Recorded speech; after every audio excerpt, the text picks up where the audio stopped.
Paris, cour du commerce Saint-André, Moyen-Âge, siècle des Lumières, Révolution et Belle Époque, un concentré d'histoire. Découvrons ensemble le quartier et l'historique, si vous voulez bien. C'est un ensemble pittoresque. Passage au pavé 10 juin, relie le boulevard Saint-Germain à la rue Saint-André-des-Arts. La cour du commerce Saint-André est une voie publique située dans le quartier de la Monnaie, dans le 6e arrondissement de Paris. Pourquoi cette appellation? Tout simplement car ce passage est bordé de boutiques. Boutiques coquettes, bistrot 1900 comme le Relais de l'Odéon, café historique avec le célébrissime Procope, ce passage qui joue la carte charme des coquettes surannées a connu les gloires littéraires et les histoires sanglantes de la Révolution. Frissons, poésie et points chauds touristiques.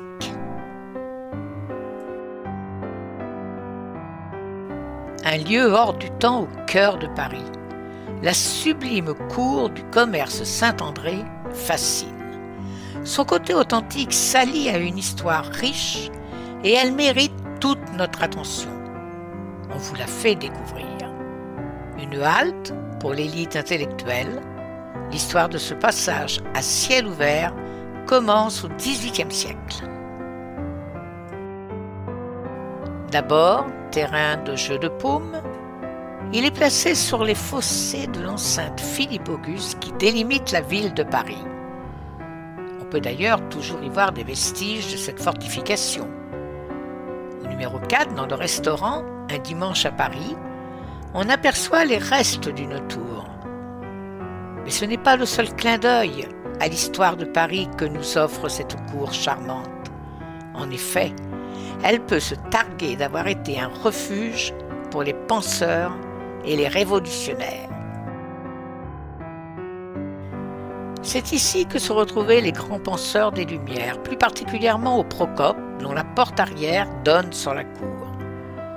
Ce café, le plus vieux de Paris, a ouvert ses portes en 1686 et a vu passer du beau monde. Voltaire, Rousseau, Diderot, Montesquieu y avaient leurs habitudes. Ce sont ensuite les hommes de la Révolution qui en font leur QG. Danton, Marat ou encore Robespierre régulièrement.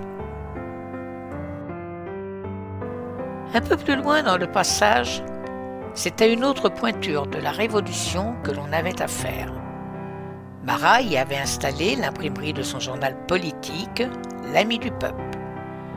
Une cloche, encore visible au-dessus de la toiture du café, était sonnée afin de faire savoir que le journal était prêt. On imagine donc très bien le fort pouvoir contestataire qui se dégage de cette petite cour du 6e arrondissement. Lieu de naissance de la guillotine, il reste cependant un lieu plein de charme. En 1730 et 1735, le véritable passage est officiellement ouvert, percé en équerre entre la rue des Fossés Saint-Germain, l'actuelle rue de l'Ancienne Comédie, et la rue Saint-André-des-Arts. Selon le plan Bernard-Antoine, juillet 1748, corrigé et augmenté en 1778, il longe un terrain arboré où se trouve le jeu de boules de Metz qui jouxte des vestiges de l'ancien Philippe-Auguste. Vestiges encore visibles de nos jours sur le côté pair de la cour et notamment au niveau de la boutique du numéro 4 ainsi que côté cour de Rohan. Danton demeure au numéro 20 à partir de 1789 jusqu'à son arrestation en 1794. En 1792, Marat et Danton ont un étrange voisin, le charpentier Schmitt. Ce nom ne vous dit peut-être pas grand-chose, mais c'est dans son atelier qu'un certain Joseph Ignace Guillotin a mis au point sa plus célèbre invention. Les premiers tests de la guillotine se sont déroulés dans le passage, d'abord avec des bottes de paille, puis avec des moutons vivants. La machine de la mort a ensuite été déplacée pour les essais sur les cadavres, puis pour ses heures de gloire sur la place de Grève. De café littéraire et philosophique, le Procope devient café politique, puis foyer révolutionnaire. Dès 1789, le club des Jacobins s'y réunit. Mirabeau, Robespierre, Camille Desmoulins sont des habitués. Le club des Cordeliers, à la tête duquel Danton et Marat habitent aux 20 rue des Cordeliers, s'y retrouve également. Cambacérès, Billaud-Varenne, le boucher Legendre, le journaliste Hébert fréquentent aussi le Procope. L'établissement est véritablement le quartier général des hommes de la Révolution et c'est ici qu'apparaissent les premiers bonnets phrygiens lorsqu'est décidée l'attaque des Tuileries du 10 août 1792. À la même époque, juste en face, au numéro 8 de la cour du commerce Saint-André, se trouve l'imprimerie où est édité L'Ami du peuple, le journal de Marat. Guillaume Brune, futur maréchal d'Empire, y est porté ouvrier imprimeur jusqu'en août 1792, date à laquelle il s'engage dans l'armée de la République. Tiré à 2500 exemplaires, partagé dans les cafés et lu en public, le journal peut atteindre jusqu'à 30 000 personnes. Avec ce passé historique chargé, c'est pourtant aux nombreux commerces que la rue doit son nom. Et c'est ce charme de vieille boutique qui transparaît toujours aujourd'hui. On peut y admirer de nombreuses vieilles enseignes. On vous recommande de vous asseoir pour un café au Procope ou au Relais Odéon, une autre adresse mythique dont la façade Art Nouveau vaut le coup d'œil.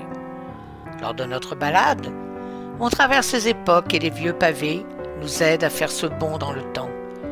Les façades, les toitures, les 3 entrées et la verrière sont d'ailleurs inscrites au titre des monuments historiques. La verrière n'était pas là à l'origine, mais la tendance des passages couverts a touché le quartier et elle fut donc construite au XIXe siècle. Cette partie couverte est très travaillée et donne encore plus de majesté à la cour du commerce Saint-André.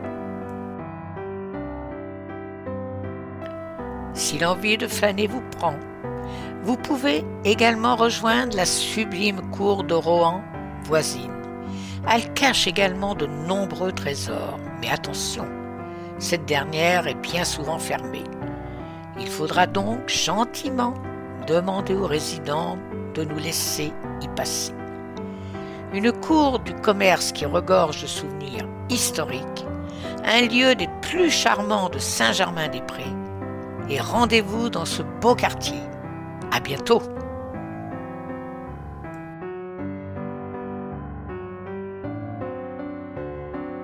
Si vous avez apprécié cette aventure, rendez-vous sur notre site web letourismerevisité.fr et à bientôt!